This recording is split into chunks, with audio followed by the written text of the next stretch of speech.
puesto hoy como mensaje es permaneciendo en Dios en mis días difíciles. La versión que voy a leer, hermanos, a vosotros es de la Reina Valera 1960. Job capítulo 30, dice así a partir del versículo número 15. Se han revuelto turbaciones sobre mí, combatieron como viento mi honor, y mi prosperidad pasó como nube. Y ahora mi alma está derramada en mí, días de aflicción se apoderan de mí.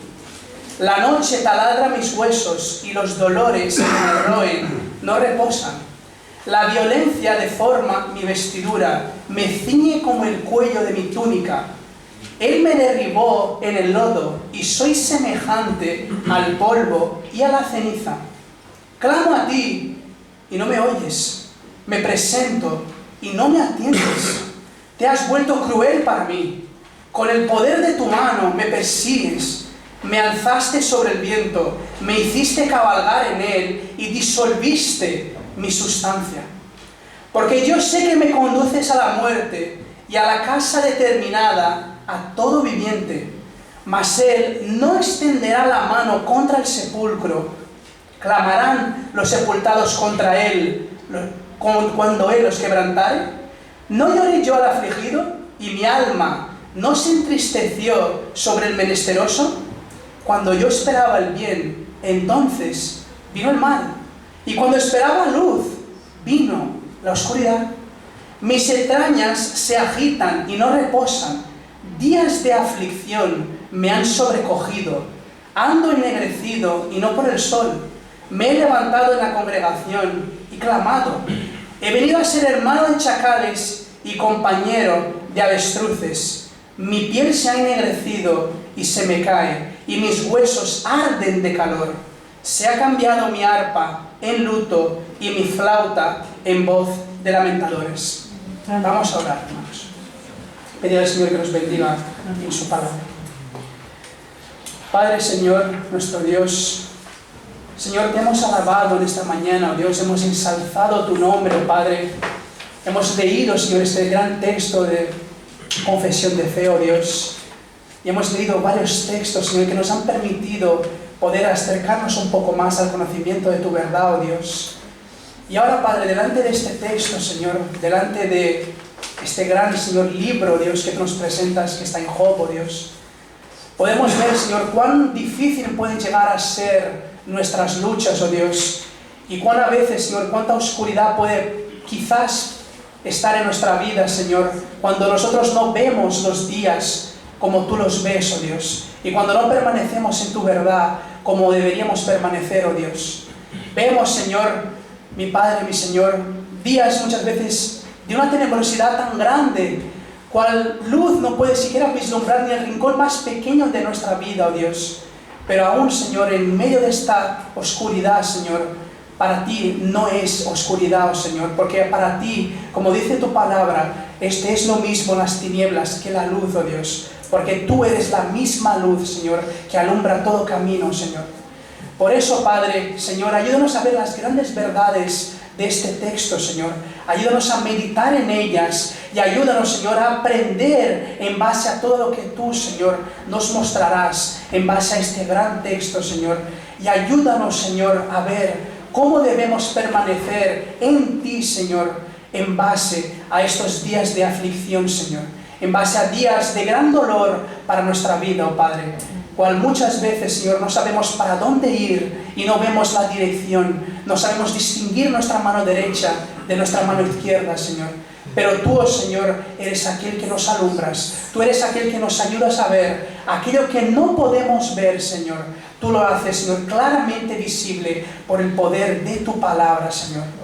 Por eso, Padre, te pedimos también, Señor, que tú también ayudes en este momento, Padre, porque allí está también la iglesia de Sabadell, nuestro pastor, nuestro hermano y líder de esa congregación, Igor Díaz, y su esposa y su hijo.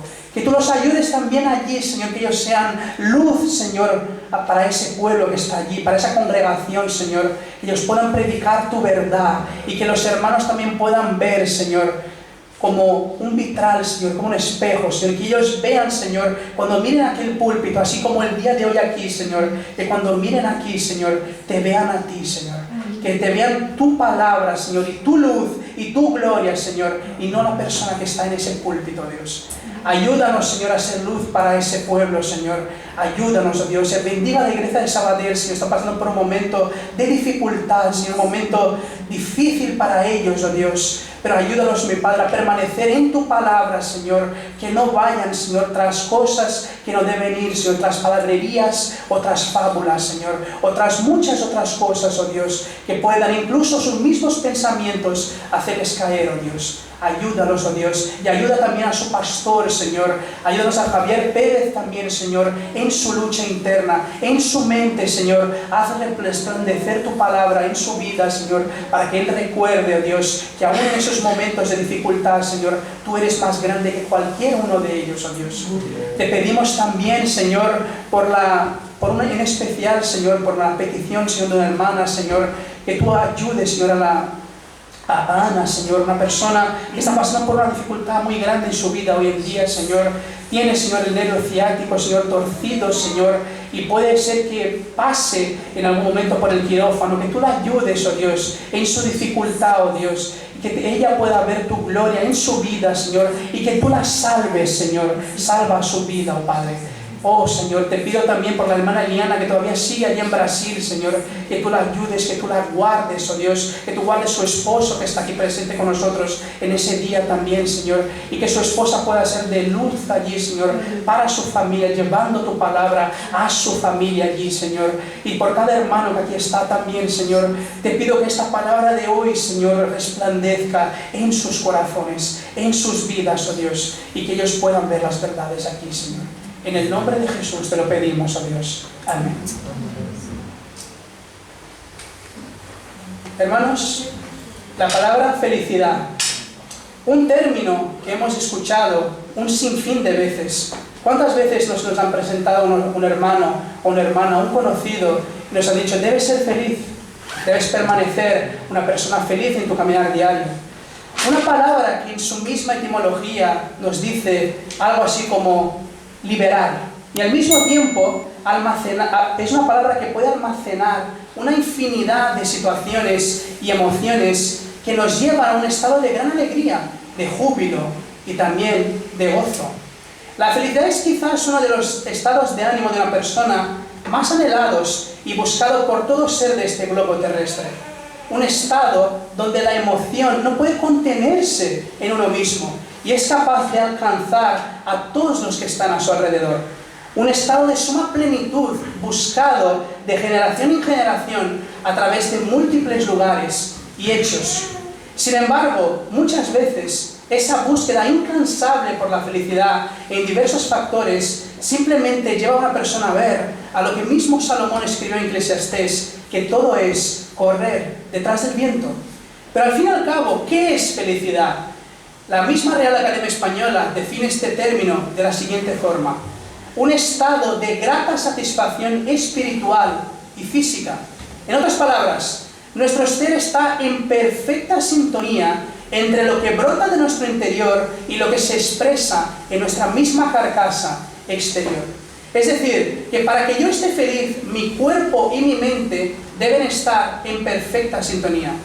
Por otro lado, tenemos también algunos estudiosos de todos estos tiempos que han tratado de definir esta palabra. Uno de ellos es Abraham Maslow, uno de los pioneros en psicología moderna y humanista, y definió la felicidad en su libro El hombre autorrealizado de la siguiente forma: la felicidad es la satisfacción de llegar a ser todo lo que uno es capaz, de sentirse a gusto con la propia existencia, la certeza de poder hacer las cosas siendo congruentes con lo que somos, lo que pensamos y lo que sentimos.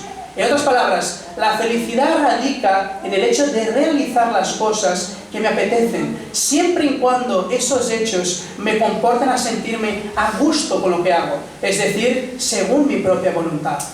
En cambio, un gran predicador, John Piper, utilizó el libro de Primera de Pedro para poder describir mejor este término para nuestros días. Él utilizó Primera de Pedro, capítulo 1, de los versículos 3 a 6, y dice así: Bendito sea el Dios y Padre de nuestro Señor Jesucristo, quien según su gran misericordia nos ha hecho nacer de nuevo a una esperanza viva, mediante la resurrección de Jesucristo de entre los muertos, para obtener una herencia incorruptible, inmaculada y que no se marchitará, reservada en los cielos para ustedes. Mediante la fe, ustedes son protegidos por el poder de Dios para la salvación que está preparada para ser revelada en el último tiempo, en los cuales ustedes se regocijan grandemente, aunque ahora por un poco de tiempo, si es necesario, sean afligidos en diversas pruebas. Y a la luz de este mismo texto, John Piper escribió lo siguiente: aunque vivamos en un mundo lleno de maldad, lleno de muerte y de dolor constante, Dios en su inmensa misericordia envió a su Hijo por nosotros para darnos libertad en Él. Y aunque vivamos en este mundo lleno de pruebas, tenemos plenitud en Cristo. Y mis queridos hermanos y hermanas, cuán bueno es para nosotros, si pensamos por un momento, el hecho de prosperar y de vivir vidas de gran abundancia, con toda suerte de felicidad, paz y alegría, ¿verdad?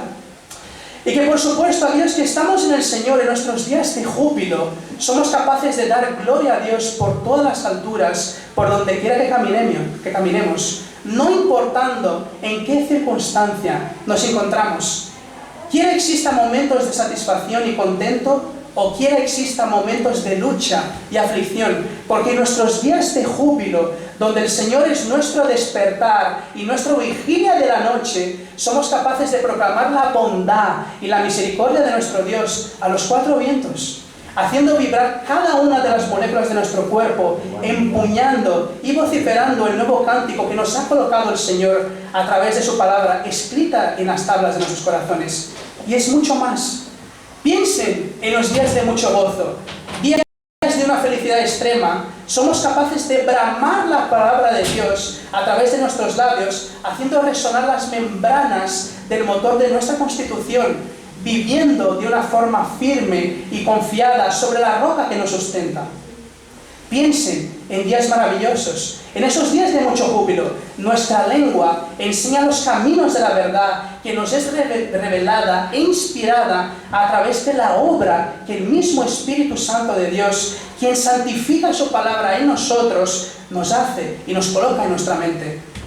¿Y qué hay de los días sonrientes, hermanos? Aquellos días luminosos y de mucho regocijo, donde el timón de nuestro cuerpo, un pequeño miembro que es capaz de refrenar todo nuestro ser, tiene la capacidad de instruir a los insensatos y a los que buscan sabiduría, de redarguir a aquellos que hablan mentiras y que tratan de hacer que los demás se desvíen de la verdad. ¿Y qué hay de los días resplandecientes, días de bonanza y de contentamiento? Nuestro espíritu que ahora vive, que nos fue dado por el aliento que nos inspiró nuestro Dios, está en perfecta sintonía con la voluntad de nuestro Padre Celestial, sabiendo que su voluntad para nosotros es buena, perfecta y agradable.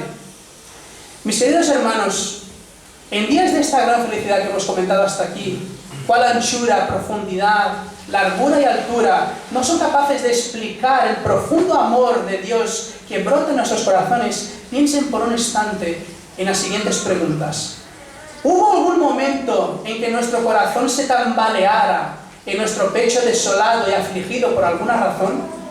¿Y nuestros pensamientos? ¿Acaso se oscureció el conocimiento en aquellos días en que la palabra de Dios iluminaba cada rincón de mi mente? ¿Y nuestra vida? ¿En algún momento estuvo lejos del alcance de la mano de aquel que la formó, que la entretejió en el vientre de nuestra madre, formando cada célula, cada tejido, cada hueso y cada detalle de nuestro ser? ¿Y de nuestros bienes? ¿Acaso desaparecieron o se desvanecieron delante de nuestros ojos cuando fue Él, el gran Jehová Jireh, el gran proveedor, quien nos lo ha dado todo para nuestro deleite en Él? ¿Y nuestra familia? ¿En algún momento fueron olvidados o desechados en el polvo de la tierra, siendo que es Dios que aún en nuestras infidelidades los cuida y los sostiene con la diestra de su justicia y en su infinita misericordia? En esto debemos pensar, hermanos. Pero entonces hagamos la antítesis. Porque hasta ahora hemos estado hablando de días de gran felicidad, de gran bonanza. Pero ¿qué hay de los días tenebrosos? ¿Qué hay de lo que hemos leído aquí en el libro de Job? ¿Qué hay de esos días llenos de dolor? Días en que quizás ni siquiera somos capaces de sostenernos sobre nuestro propio peso. En esos días, entonces deberíamos preguntarnos, ¿qué hay de aquellos días donde nuestra alma vaga sin encontrar descanso, como si caminara por un largo desierto sin ningún tipo de fuente que la sacie? O mejor, preguntarnos, ¿cómo nos comportamos delante de Dios en aquellos días en que mirando a nuestra izquierda o a nuestra derecha, arriba, abajo y a nuestro alrededor, parece que no existe esperanza para nosotros? ¿Cómo reaccionamos cuando nuestra vida parece tambalearse? ¿Cómo reaccionamos ante días de gran aflicción, ante días de gran dolor? ¿Cómo reaccionamos ante una enfermedad que a nuestros ojos parecen incurables? ¿Cómo nos comportamos cuando aquellos que debían ser nuestros instructores, nuestros animadores y exhortadores reaccionan en contra de nosotros? ¿A dónde vamos y a quién acudimos cuando parece que el mundo entero nos ha abandonado a nuestra propia suerte? En estas cosas, hermanos, debemos meditar. Y mis queridos hermanos, estos son los días de este gran varón y siervo del Señor, cuyo nombre es Job. Apenas permítame ponernos un poquito en contexto con relación a este texto, antes de empezar con la misma exposición. Primeramente, al examinar este pasaje de las Escrituras, podemos observar que Job está en gran aflicción, sumido en un gran dolor. Un dolor tan sumamente grande que corroe sus huesos, que turba todos sus pensamientos y que es capaz de llegar a lo más profundo de su ser. Días de gran aflicción están sobre su cabeza y no encuentra siquiera un sitio donde reposar, donde encontrar alivio. Ni tampoco encuentra descanso para su alma, ni tampoco para su ser. ¿Pero por qué? ¿Por qué su corazón y su alma están en esa terrible batalla, la cual aparentemente no tiene solución y parece un proceso irreversible a sus ojos? ¿Por qué un hombre tan temeroso de Jehová está tan profundamente abatido, sumido en una confusión inalterable para él y desconcertado ante todo lo que está ocurriendo? Fijémonos que no solamente es una aflicción en su carne, sino que va mucho más allá que los meros pensamientos comparados a la misma hierba que un día está y el otro es cortada y echada al fuego. Job está sometido a un inmenso desconsuelo, una tristeza, un dolor, una tribulación que irrumpe en lo más profundo de su alma. Como dice el mismo versículo 15, se han vuelto turbaciones sobre mí. Entonces, ¿cómo puede ser, hermanos, un hombre tan sabio, un hombre temeroso del Señor, cómo es posible que haya llegado a esa situación? Vayamos entonces a ver quién era este hombre tan temeroso del Señor. Si leemos el capítulo 1 de Job, en el versículo 1 dice: hubo en la tierra de Uz un varón llamado Job, y este era perfecto y recto, temeroso de Dios y apartado del mal. O sea, un hombre sumamente íntegro y que andaba en perfección delante del Padre, apartado de todo lo que existía a su alrededor en aquellos tiempos que pudiese llevarlo lejos de Dios y de su presencia. Y véase que Job era muy sabio. ¿Por qué? Porque sin duda, aunque él no conocía todavía la literatura sapiencial de Proverbios, él cumplía lo que decía en Proverbios 1:7, que el principio de la sabiduría es el temor a Jehová. Y este hombre, ciertamente, como dice, era un varón temeroso de Dios. Y ciertamente, hermanos, si continuásemos leyendo el texto, veremos que este hombre tenía hijos, tenía hijas, poseía tierras, mucho ganado, siervos, y era el varón más grande que todos los que había en su región en aquel tiempo.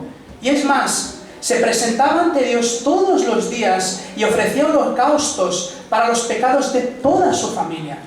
Entonces, ¿cómo puede ser que un hombre tan temeroso de Dios, sabio, inteligente, apartado del mal y que estaba siendo ampliamente prosperado, llegara a momentos de dolor y angustia tan extremos a punto de no querer más existir? Si seguimos leyendo entonces el libro de Job, hermanos, es cuando vemos que un día los hijos de Dios se presentaron delante de él y también fue Satanás. Y diciéndole al Señor que venía de rodear la tierra y de andar por ella, Dios le preguntó si había considerado los caminos perfectos y rectos de su siervo Job. Satanás, por supuesto, le contestó diciendo que su fidelidad a Dios era debida a la gran prosperidad que el Señor le había concedido en todos sus años y que probara a Dios de quitarle sus cosas para ver si su integridad todavía seguiría firme y sus caminos rectos delante del Altísimo. Pues bien, mis hermanos, como vosotros conocéis en este gran libro, el Señor permitió que Satanás pusiese su mano sobre las cosas de Job y sobre él mismo, pero sin tocarle su vida. Job perdió todo lo que él tenía, perdió sus hijos y hijas, perdió su ganado y toda su prosperidad. Fue herido con una sarna maligna, muy probablemente, según los estudiosos, con una especie de bacteria, virus o quizás algún parásito que corroía su carne, desde la planta del pie hasta la misma coronilla de su cabeza. Y su dolor era tan grande que Job, ante esa situación y ante sus amigos, que no pudieron ni llegaron a consolarlo y aliviar su carga, llegó a lamentar en gran manera su desdicha. Por ello, a la luz de esto que estamos comentando, hermanos, y a la luz de nuestro texto, veremos dos puntos principales. Un punto, o el primer punto, es la aflicción de Job, y el segundo punto es la queja o el desánimo de Job. Entonces, en primer lugar, primer punto, la aflicción de Job. La aflicción de Job se encontraría entre los versículos número 15 hasta el versículo 24. Observemos lo que nos dice en el versículo 15 y 16. Se han vuelto turbaciones sobre mí, combatieron como viento mi honor, y mi prosperidad pasó como nube. Y ahora mi alma está derramada en mí, días de aflicción se apoderan de mí. Job estaba profundamente afligido, hermanos. Su tristeza era de tal calibre que llegaba al polvo de la tierra.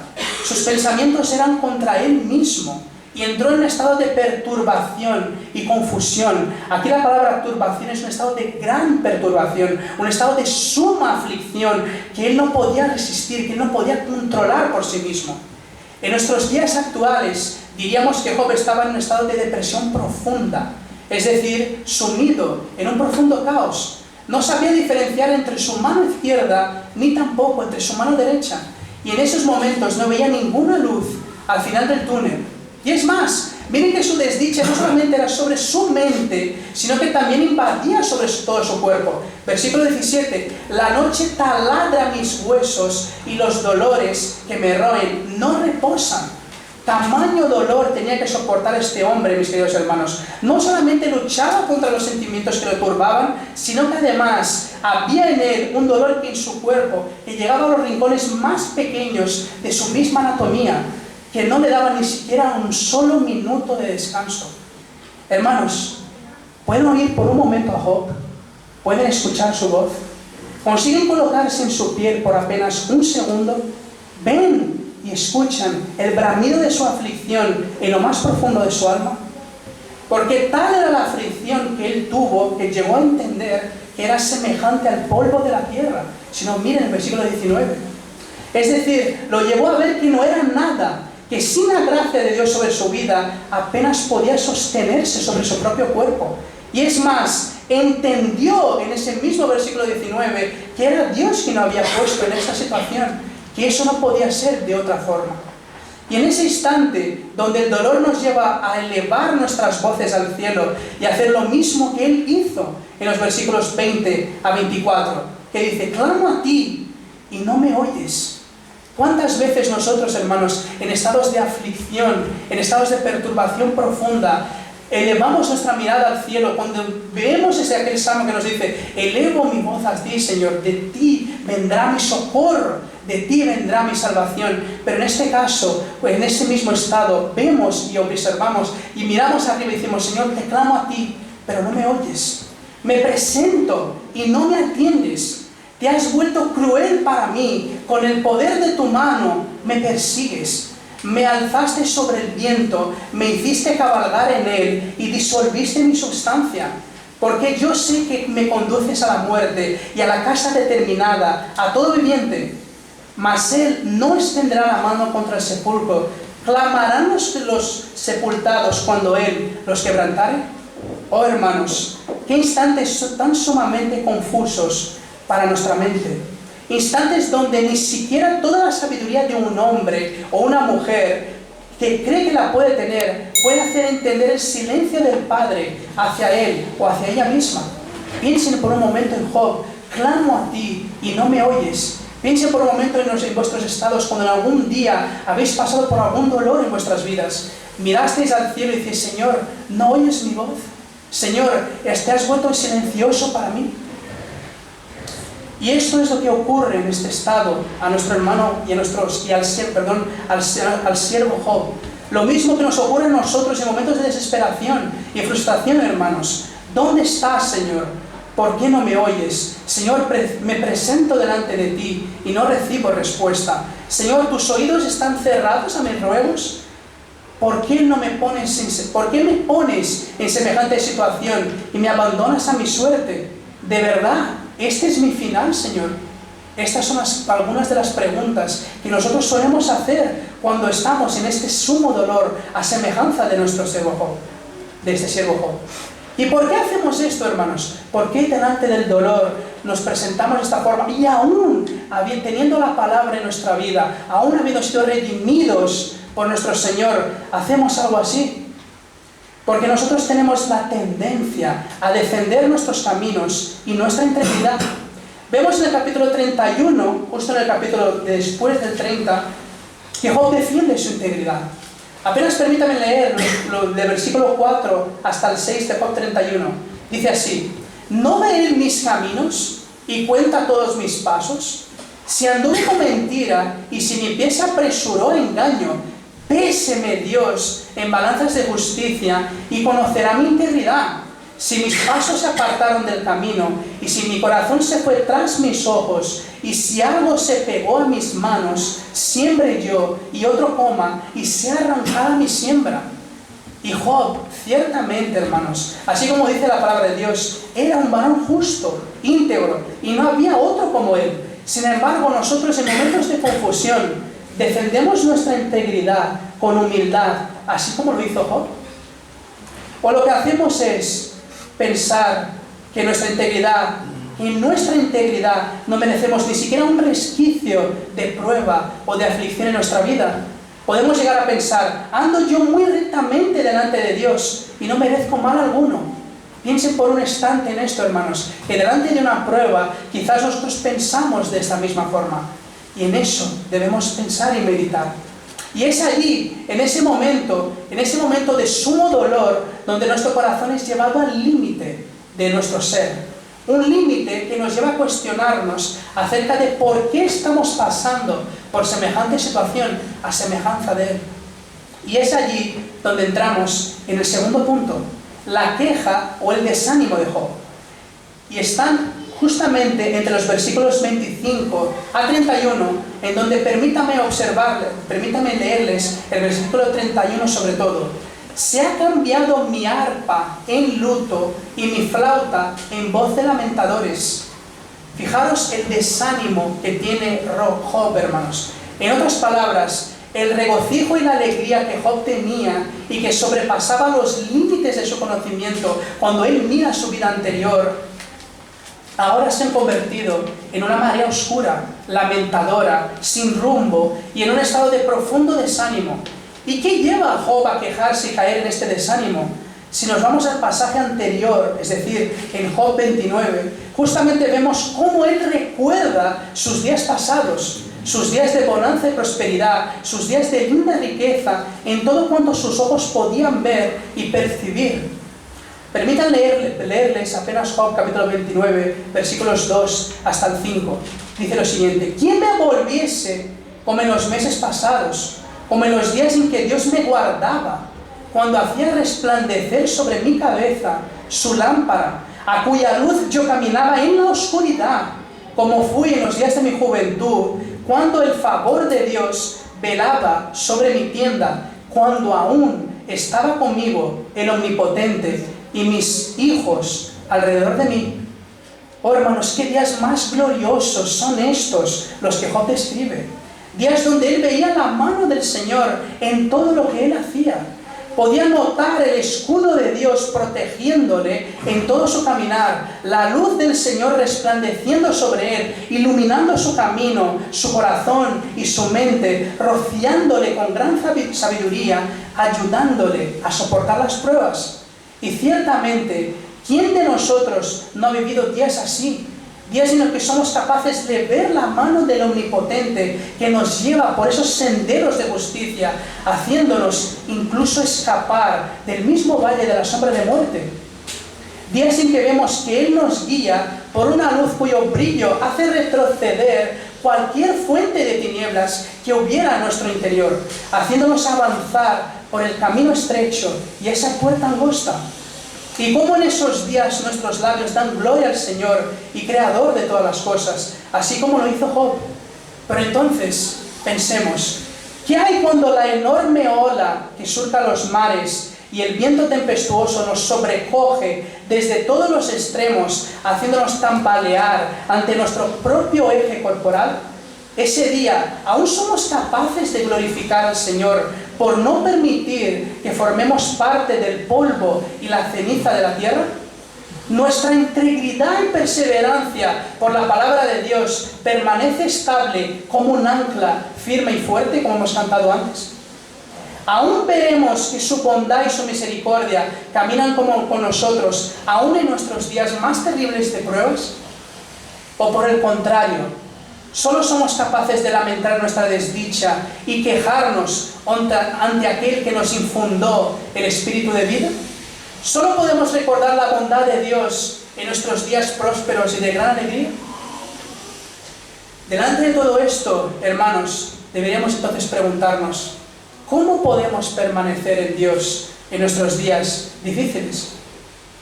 En vista de este texto, hermanos, podemos destacar 3 puntos, quizás muchos más, pero quiero destacar 3 puntos de cómo podemos permanecer en Dios en días de desánimo y desaliento, así como lo hizo este siervo Job. El punto número 1, veremos que debemos recordar quién es Dios. El punto número 2, debemos tener amigos sabios. En el punto número 3, veremos que debemos entender que la voluntad de Dios es la que nos guía por caminos de justicia y de verdad. Entonces, permítame empezar por el primer punto. Punto número 1. Debemos recordar quién es Dios para nosotros. Debo hacer venir a mi memoria, hermanos, quién es este ser todopoderoso en quien he depositado toda mi confianza, todo mi ser y los días en que caminaré por esta tierra. Job así lo hizo. Si leemos el libro de Job, veremos que él sabía plenamente quién era el Señor para él. Él describe los atributos de Dios como alguien que conoce a su Señor. Si no, miran cómo él declara la superioridad de Dios. Job 9:4. Él es sabio de corazón y poderoso en fuerzas. ¿Quién se endureció contra él y le fue bien? Job 9:7. Él manda al sol y no sale y sella las estrellas. 9:8. Él solo extendió los cielos y anda sobre las olas del mar. Amén. Job 12:13. Con Dios está la sabiduría y el poder. Suyo es el consejo y la inteligencia. Job 12:16. Con Él está el poder y la sabiduría. Suyo es el que hierra y el que hace errar. 26:6. El Seol está descubierto delante de Él y el Abadón no tiene cobertura. Y 26:10. Puso límite a la superficie de las aguas hasta el fin de la luz y las tinieblas. Hermanos, ¿él conocía o no conocía a su Señor? Job era un hombre que conocía muy bien los atributos del Señor y entendía quién era ese Dios para él. Y hermanos, si miramos todo el Antiguo Testamento, se pueden dar cuenta, si leemos algunos versículos, cómo Dios recuerda a su pueblo una y otra vez quién Él es y por qué hacía eso el Señor. ¿Por qué el Señor siempre recordaba a su pueblo quién Él era? Podemos citar algunos textos. Deuteronomio capítulo 32:9. Pues la porción del Señor es su pueblo, Jacob es la parte de su heredad. Mismo Éxodo 21, antes de que el Señor, o justo en el momento en el que el Señor va a dar los 10 mandamientos, y habló Dios todas esas palabras diciendo: yo soy Jehová tu Dios, que te saqué de la tierra de Egipto, de casa de servidumbre. Si miramos el libro de Isaías, un gran libro, vemos que el Señor se revela una y otra vez y dice a su pueblo una y otra vez quién es Él. 41:13 de Isaías. Porque yo, Jehová, soy tu Dios, quien te sostiene de tu mano derecha y te dice, no temas, yo te ayudo. 43:1. Mas ahora sí dice el Señor tu Creador, oh Jacob, y el que te formó, Israel, no temas, porque yo te he redimido, te he llamado por tu nombre, mío eres tú. ¿Y por qué lo hace el Señor, hermanos? ¿Por qué el Señor nos recuerda una y otra vez quién es Él? ¿Por qué el Señor habló tantas veces a su pueblo y tantas veces les dijo, yo soy el Señor, yo con mi mano fuerte os he sacado, yo con la diestra de mi justicia os levanto? ¿Por qué el Señor una y otra vez les recordaba quién era Él? Sabemos por las Escrituras, hermanos, que nuestro corazón, que reside en un cuerpo caído, es fácilmente seducible por todo lo que le rodea. Si no, fíjense en nuestras propias vidas, como tantas veces, aún teniendo esta verdad delante de nosotros, y aún que el Señor se haya manifestado a nosotros, tenemos tendencia a caer. Por ello, para que no caigamos en cualquier fábula, filosofía, idolatría, y para que nuestros pies no tropiecen con la piedra, debemos recordarnos diariamente, quién es nuestro Dios, qué hizo, qué hace y qué hará por nosotros para siempre. Entonces la pregunta es para nosotros, ¿realmente conozco a Dios? ¿He depositado toda mi confianza en aquel que sustenta los fundamentos de todo el universo con el poder de su palabra? ¿De verdad ahora mis ojos ven al Señor y no solamente de oídas lo conozco, conforme está en Job 42:5? Oh hermanos, cuán difíciles son las pruebas, cuán aterradoras pueden resultar las batallas y cuán turbulentos pueden ser los días de gran aflicción, pero el corazón que se regocija en el Señor y lo conoce, este descansa en aquel que lo formó y sabe que es el único que lo puede curar. Si no, fíjense, como mismo Job lo dice en Job 5:18, porque Él es quien hace la llaga y Él la vendará, Él hiere y sus manos curan.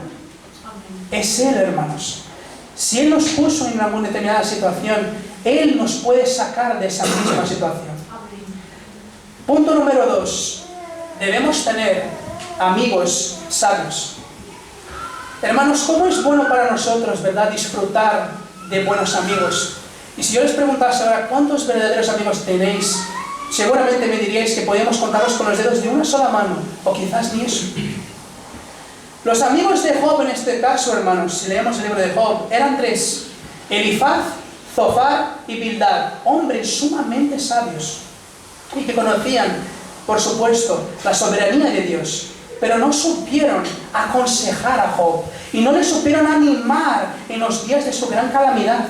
Y hermanos, ¿qué mejor lugar para nosotros? ¿Qué mejor lugar para nosotros de tener amigos sabios que nos instruyan en el conocimiento de Dios y me recuerdan al Dios viviente al cual yo sirvo, sino en el mismo local donde nos congregamos todos los domingos? Piensen en eso, cómo es importante tener amigos que nos lleven al mismo conocimiento del Santo. En este lugar donde estamos aprendiendo el verdadero valor de ser parte de la grey de Dios. ¿Y qué hacen los amigos sabios unos por los otros? Podríamos preguntar, porque de amigos podemos tener infinidades, pero ¿qué hacen los verdaderos amigos? En primer lugar, aprenden a amar a su prójimo como a sí mismo. Hermanos, Job no conoció al Señor Jesucristo y posiblemente ni siquiera sabía que el Redentor de las naciones vendría. Pero nosotros tenemos esta seguridad con nosotros y las mismas palabras de Jesús deben hacernos meditar cuando Él nos instruye en Mateo 22:39, amarás a tu prójimo como a ti mismo. Y qué gran frase, ¿verdad? Con tanto conocimiento, dado que amando a mi hermano como a mí mismo, a mi prójimo como a mí mismo, entonces entenderé que lo que quiero que el Señor haga conmigo, también quiero que lo haga con mi hermano y mi hermana. Entenderé que lo que vivo y conozco ahora en Dios por medio de su Hijo, también querré que viva y conozca a mi hermano y mi prójimo. Existe mejor manera de amar a nuestro hermano, que creer que lo que el Señor haga conmigo, también lo haga con él. En segundo lugar, los amigos sabios confiesan sus debilidades unos a otros y se ayudan mutuamente por medio de la fe que es en Cristo Jesús. Los amigos de Job supieron recordarle quién era Dios en términos de soberanía, de gloria, de majestad, poder, justicia y sabiduría, pero se olvidaron de algo fundamental y que nos recuerda a las palabras de Santiago en el capítulo 5, versículos 13 a 16, que dice lo siguiente: ¿está alguno entre vosotros afligido? Haga oración. ¿Está alguno alegre? Cante alabanzas. ¿Está alguno enfermo entre vosotros? Llame a los ancianos de la iglesia y oren por él, ungiéndole con aceite en el nombre del Señor. Y la oración de fe salvará al enfermo, y el Señor lo levantará. Y si hubiere cometido pecados, le serán perdonados. Confesaos vuestras ofensas unos a otros y orad unos por otros, para que seáis sanados. La oración eficaz del justo puede mucho. ¿Lo ven, hermanos? La oración es la puerta de comunicación entre nosotros y nuestro Padre. Los amigos de Job supieron decirle quién era Dios y recordarle uno en otro momento quién es ese ser omnipotente. Pero lo que no hicieron fue orar juntamente con él. No se sentaron justamente a su lado y no hicieron esto que hemos leído aquí. No supieron decirle: Job, vamos a orar por ti, vamos a sentarnos a tu lado, vamos a tomar tu dolor y vamos a orar para que el Señor te ayude. Hermanos, qué mejor manera de interceder los unos por los otros que no sea mediante la oración. Piensen en ello. Podemos decirnos palabras bonitas, palabras suaves, palabras de esperanza, de amor, de alegría, por supuesto. Pero la mejor forma que tenemos los unos por los otros de ayudarnos es orando. Orar los unos por los otros, ayudar los unos a los otros, llevar nuestras cargas los unos de los otros. Los amigos de Job no lo hicieron. Pero vean lo que hizo Job en Job 42, 7, 8. Y aconteció que después que habló Jehová esas palabras a Job, Jehová dijo a Elifaz temanita: mi ira se encendió contra ti y tus dos compañeros, porque no habéis hablado de mí lo recto como mi siervo Job.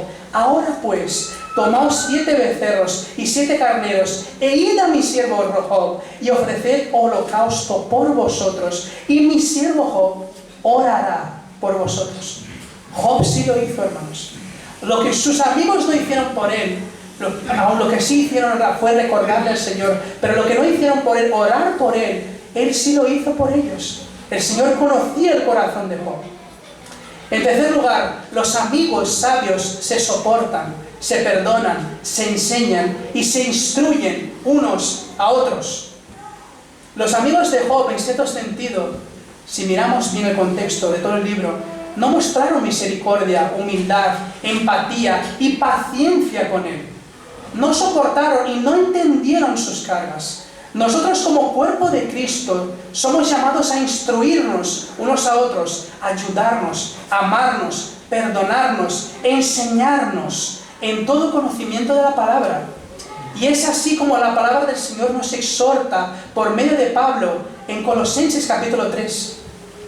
Vestíos pues como escogidos de Dios, santos y amados, de entrañable misericordia, de benignidad, de humildad, de mansedumbre, de paciencia. ¿Cómo?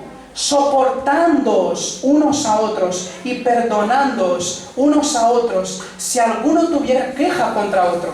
De la manera que Cristo os perdonó, así también hacedlo vosotros. Y sobre todas estas cosas vestíos de amor, que es el vínculo perfecto, y la paz de Dios gobierne en vuestros corazones, a la que asimismo fuisteis llamados en un solo cuerpo, y sed agradecidos. La palabra de Cristo more en abundancia en vosotros, enseñándoos y exhortándonos unos a otros en toda sabiduría, cantando con gracia en vuestros corazones al Señor, con salmos, himnos y cánticos espirituales. Así, hermanos, es como debemos hacer nosotros unos por nosotros. Orar unos por otros. Formar parte de este mismo vínculo que es el amor que el Señor ha derramado por nosotros por medio de su Hijo. Existe una mejor manera que nos ayudemos, que intentemos por un momento soportarnos los unos a los otros, ayudarnos, instruirnos, enseñarnos en toda sabiduría. Y entonces llegamos al punto número 3. Debemos entender, hermanos, que la voluntad de Dios es la que nos guía por caminos de justicia y de verdad. Y mis queridos hermanos, aunque muchas veces las situaciones en las cuales estaremos en esta vida sean dolorosas para nosotros, debemos recordar que ya no somos como aquellos que viven de una manera vana, por caminos tortuosos y llenos de oscuridad, que no conocen a Dios y ni les viene a la memoria que es el Altísimo el que sustenta todas las cosas y que es por su misericordia que aún respiramos. Sino como así como está en su palabra Romanos 12:12, que dice lo siguiente: no os conforméis a este siglo, sino transformaos por medio de la renovación de vuestro entendimiento, para que comprobéis cuál sea entonces la buena voluntad de Dios, agradable y perfecta. Amén. Su voluntad es buena, perfecta y agradable, hermanos, y es la que nos transformará de gloria en gloria a su misma imagen y semejanza. Job dice en este capítulo que cuando él esperaba el bien, entonces vino el mal. Pero lo que él no sabía es que este mal, esta prueba, esta aflicción tan grande y esta desdicha produciría en él un hecho que cambiaría por completo su vida y haría con que él quedase completamente satisfecho, completamente feliz, se sintiese completamente amado por Dios. Y es que después de que el Señor le hablara por medio de un torbellino, hecho que podéis evidenciar luego en vuestras casas en base a todas las preguntas que el Señor le hizo en Job 38, 39, 40 y 41, la luz alumbró su visión, irrumpió en todo su ser, haciéndolo ver que Él es el supremo sobre todas las cosas, que el Señor gobierna sobre todo lo creado y que Él ha hecho todas las cosas y que no hay nada que se le escapa de sus manos. Y este hecho se evidencia en lo que él mismo declara en Job 42, a partir del 1. Respondió Job a Jehová y dijo: yo conozco que todo lo puedes y que no hay pensamiento que se esconda de ti. ¿Quién es el que oscurece el consejo sin entendimiento? Por tanto, yo hablaba lo que no entendía, cosas demasiado maravillosas para mí que yo no comprendía. Oye, te ruego y hablaré, te preguntaré y tú me enseñarás. De oídas te había oído, mas ahora mis ojos te ven. Amén. De oídas había oído a Dios, hermanos, Job al principio. Y miren que él lo conocía plenamente. Si nos fijamos en todo el libro de Job, vemos en todos los versículos que hemos leído que él conocía muy bien a su omnipotente. Pero sus ojos fueron abiertos. Y no es semejante a nosotros, hermanos. Pensemos por un instante en nuestra vida anterior, cuando de oídas habíamos oído al Señor, pensamos que lo conocíamos, pero cuando Él irrumpió en nuestra vida, la sangre de Cristo nos redimió, cuando nos arrepentimos de nuestros pecados, fue cuando verdaderamente pasamos a entender quién es Dios para nuestra vida. Pasamos a decir: ahora, Señor, empiezo a conocerte de verdad, quién tú eres para mí. Ahora empiezo a vislumbrar lo que tu palabra hace a mi vida y hace a mi corazón, porque tú has irrumpido. Antes estaba yo muerto en este polvo, como lo estaba Job, pero ahora estoy vivo, hermanos. Entonces comprendió él, hermanos, Job, que la voluntad de Dios, aunque dura y dolorosa para él, hizo que él viese la grandeza del Señor. Que el Señor hiere, como hemos leído, pero el Señor sana. Que el Señor es el Dios todopoderoso, el que decreta todas las cosas y nadie puede detener su mano. Que el Señor quita, pero el Señor también restaura. Que el Señor permite circunstancias para hacer al rico pobre, para hacer al entendido y sabio más humilde. Que el Señor oscurece el entendimiento de aquel que se cree muy sabio y entendido. Que el Señor es la única fuente de esperanza y vida en medio de las tribulaciones. Que el dolor produce el fruto más dulce de aquellos que esperan en Él. Que el Señor no actúa como la mente humana piensa que Él mismo debe actuar. que el Señor es fiel y justo, no solamente para perdonar, sino también para instruir en toda clase de sabiduría, justicia y equidad. Que los juicios de Dios son verdaderos y todos ellos son rectos y justos. Que el Señor en su omnipotencia, en su omnipresencia, en su omnisciencia, lo tiene todo bajo control y nada escapa del conocimiento del Santo y Todopoderoso Señor. Que el Señor y solamente Él es nuestra luz, es nuestra esperanza, por la cual a nada debemos temer. Amén. Ante todo esto, hermanos, algunas de las preguntas que podríamos hacernos son las siguientes. ¿Quién es el Señor para ti? ¿Conoces al Señor? ¿Conoces verdaderamente al Dios de tu salvación? ¿Adoras al Señor en medio de tus pruebas? ¿Confías en el Señor en tus calamidades, en tus dificultades? ¿De quién te rodeas en tu vida diaria? ¿Quién son los amigos que te instruyen toda verdad? ¿Con quién estás caminando diariamente? ¿Evidencias que tus más íntimos te aman como se aman a sí mismos? ¿De verdad has entendido que la voluntad de Dios, por mucho que a veces sea dura, es buena, perfecta y agradable para ti? Amén. Por ello, mis queridos hermanos, permítanme ir finalizando este tiempo con vosotros mediante lo que la misma palabra de Dios nos enseña en 2 Corintios, cuando Pablo le rogó al Señor que le quitase el aguijón que tenía en su carne. 2 Corintios capítulo 12, versículos 9 y 10, dice lo siguiente: y me ha dicho, bástate mi gracia, porque mi poder se perfecciona en la debilidad. Por tanto, de buena gana me gloriaré más bien en mis debilidades, para que repose sobre mí el poder de Cristo. Por lo cual, por amor a Cristo, me gozo en las debilidades, en afrentas, en necesidades, en persecuciones, en angustia, porque cuando soy débil, entonces soy fuerte. Hermanos, estando en Cristo Jesús, vamos a padecer a semejanza de Él los mismos padecimientos que Él sufrió y soportó. Pero qué gran promesa tenemos del Señor, que aún en nuestra misma flaqueza, en esta debilidad, su sublime gracia, cual longitud, anchura y profundidad no se pueden medir, nos alcanzará y hará que su poder se perfeccione en nosotros, llevándonos a un mayor conocimiento de Él en nuestras vidas, para que venida esta prueba, no vengamos a ser semejantes al polvo de la tierra que no se mueve, que no habla, sino que en esos momentos, cuando somos más débiles, es entonces cuando somos fuertes. Porque venida la necesidad, es entonces cuando buscamos más al Señor. Y es entonces cuando entendemos lo que el mismo Señor nos dice por medio de Juan, capítulo 3 y versículo 30.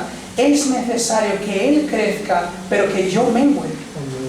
Él es fuerte, hermanos. Nosotros somos débiles. Él es grande. Nosotros somos pequeños. Somos flacos. Caminamos por senderos de humildad, sin lujurias, ni por puertos que nos lleven a correr detrás del viento. Pero seguros estamos de una cosa, hermanos, que todo lo podemos en Cristo Jesús, que nos fortalece. Amén. Vamos a orar. Padre, Señor, amado Dios, nos presentamos delante de ti, Señor, en este momento, Dios, y suma reverencia, Señor, y agradecimiento por tu palabra que tú nos has dado hoy, por medio, Señor, de tu siervo y de este libro de Job, oh Dios. Señor, hemos podido ver verdades que ni siquiera podíamos vislumbrar en vista de un texto que únicamente habla de una gran aflicción, de un texto que habla, Señor, de que ese siervo, Señor, tuyo, que una vez estuvo aquí sobre esta tierra, padeció una gran perturbación en su vida, un gran dolor. Pero que en medio de ese dolor, Señor, tú te hiciste grande en su vida, oh Dios. Tú le levantaste del mismo polvo que él pensó que estaba, Señor, y lo engrandeciste de nuevo. Le irrumpiste en su vida con tu palabra. Cuando él escuchó a ese torbellino, cuando hablaba de tu misma voz, Señor, él entonces comprendió, Señor. Él entonces vio que apenas de oídas te conocía, pero que entonces sus ojos te vieron, oh Dios. Así somos semejantes nosotros, oh Padre. Cuando andábamos descarriados por este mundo, Señor, estábamos muertos, Dios, en nuestros propios delitos y pecados, Señor.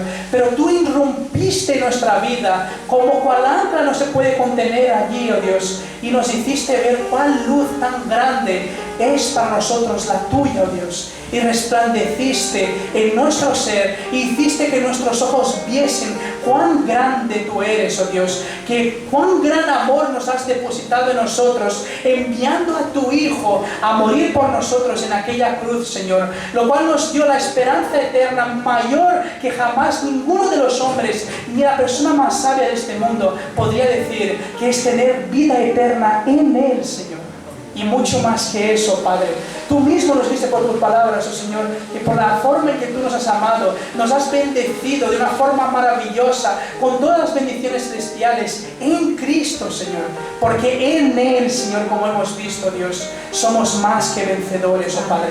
Porque tú nos amaste primero, Dios. Padre, que tu iglesia, Señor, venga a reconocer y venga a ver, Señor, cuán grande tú eres en su vida, oh Dios. Venga a recordar quién eres tú para ellos. Que ellos vengan Señor, a estar llenos, Señor, no solamente de tu presencia y de tu palabra, que ellos también se rodeen de personas que les llevan a un conocimiento más claro de tu palabra y de tu verdad en sus corazones, oh Dios.